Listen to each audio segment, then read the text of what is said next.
Hello दोस्तों, आपका स्वागत है हमारे चैनल चैंपियन जैद पर। मैं हूं आपका दोस्त मोहम्मद जैद।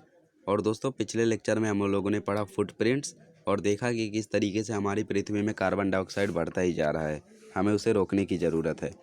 तो वो भी एक मोटिवेटिंग लेसन था। लेकिन आज जो दोस्तों हम लोग लेसन पढ़ने जा रहे हैं, ये आपके दिल को छू जाएगा।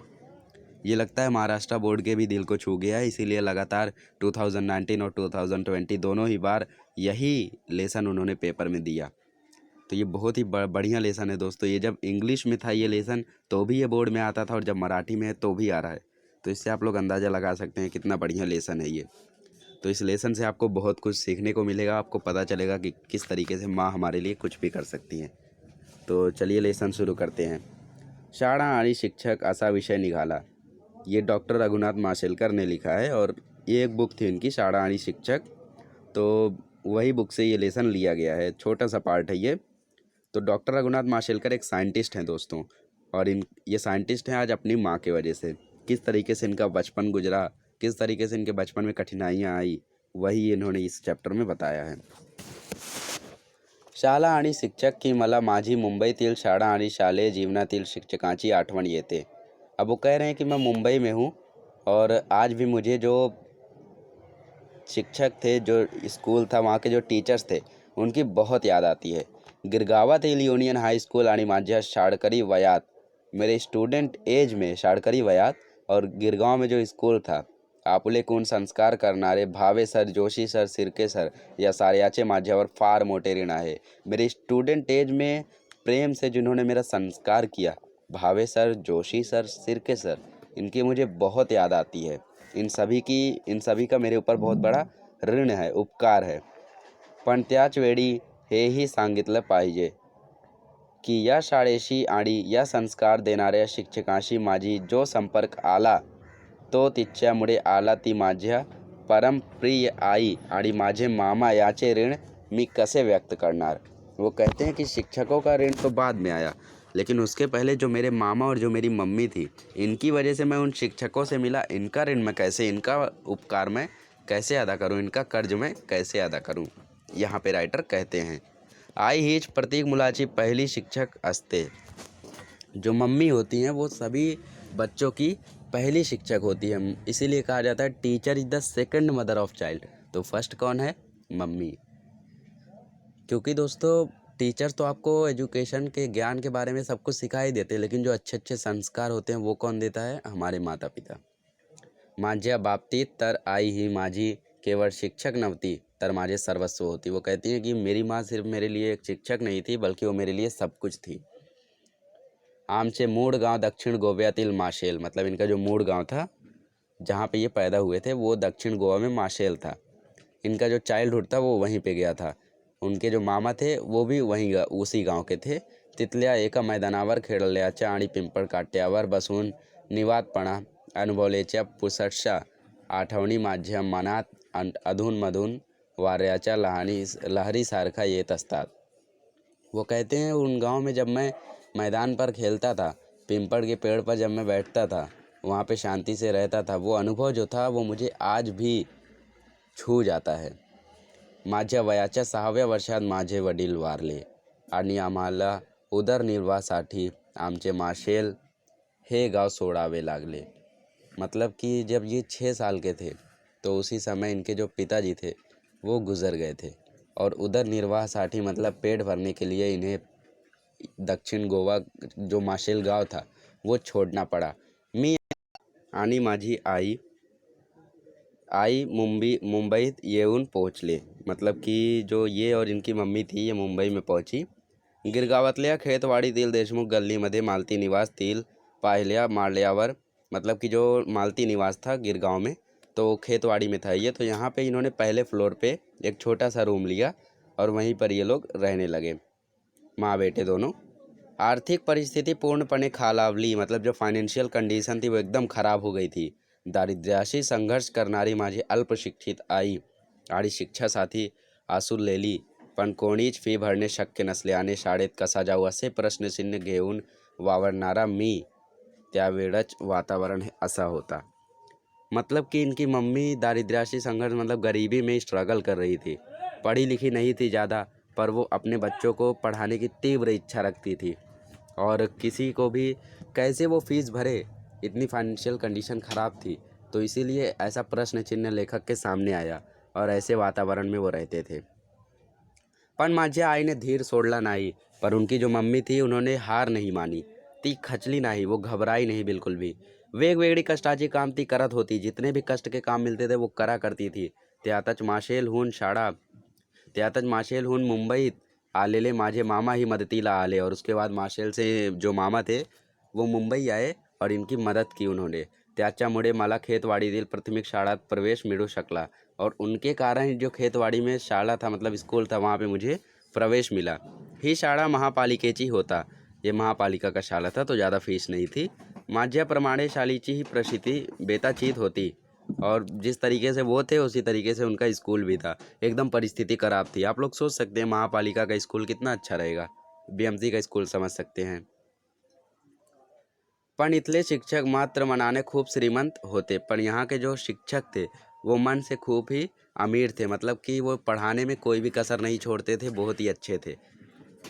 पायात चप्पल घालायला नव्हता अशी परिस्थिती माझी शाळा सुरू झाली और जब ये स्कूल जाने लगे तो इनके पैर में चप्पल पहनने के लिए पैसे नहीं थे, इतनी ख़राब कंडीशन थी.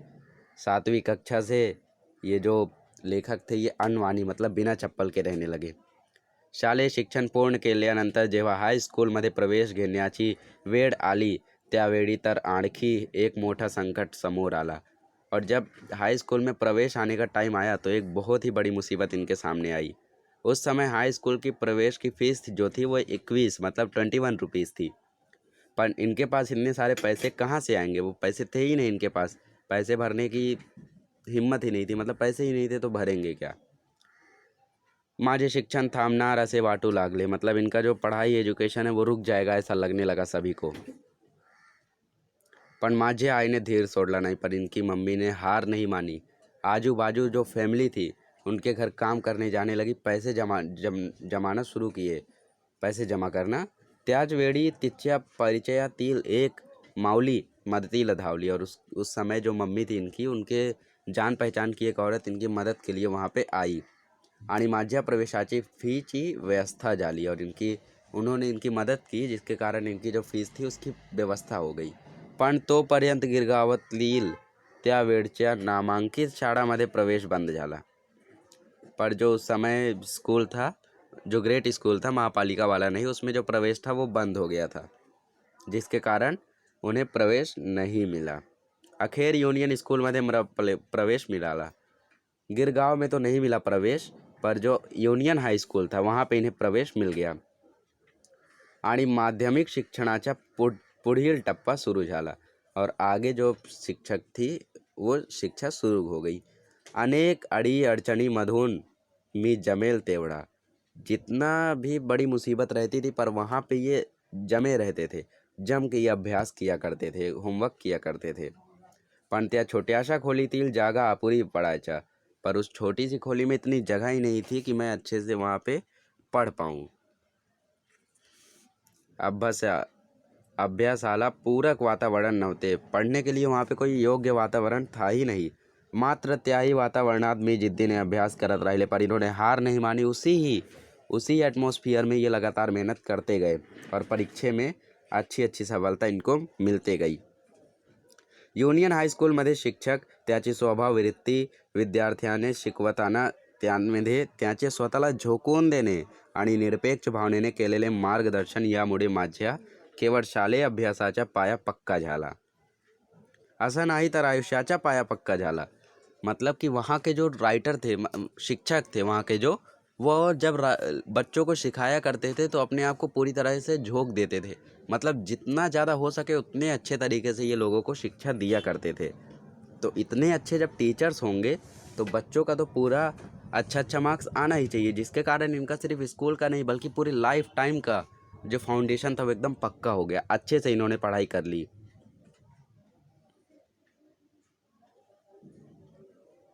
शिक्षणाबद्दल एक आंतरिक ओढ वाटू लागली और जिसके कारण इनके मन में शिक्षा के प्रति एक अलग सी ही ओढ मतलब इच्छा जगने लगी. आमच्या हायस्कूलमध्ये दर शनिवारी चाचणी परीक्षा घेण्यात येत असते और यूनिट टेस्ट होता था हर सैटरडे को इनके स्कूल में. आमचा हाई स्कूल ही गरीब होते और इनका हाई स्कूल भी गरीब था, जिसके कारण उत्तर पत्रिका इन्हें घर से ले जाना पड़ता था. त्यावेळी तिची किंमत फक्त 3 पैसे असायची और उस समय उत्तर पत्रिका मतलब आंसर शीट की जो कीमत थी वो मात्र 3 पैसे थी. बहुत कम थी, लेकिन आज के ज़माने के लिए उस समय तो 3 पैसे मतलब 3 रुपये के बराबर हुआ करते थे.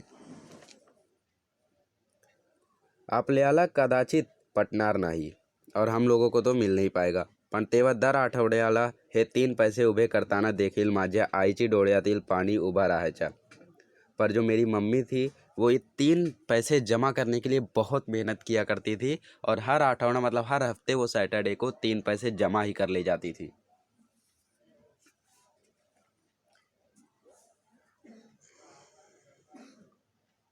आज ही हे आठवला की माझ्या अंगावर काटा उभा राहते. आज भी जब इन्हें याद आता है तो इनके रोंगटे खड़े हो जाते हैं.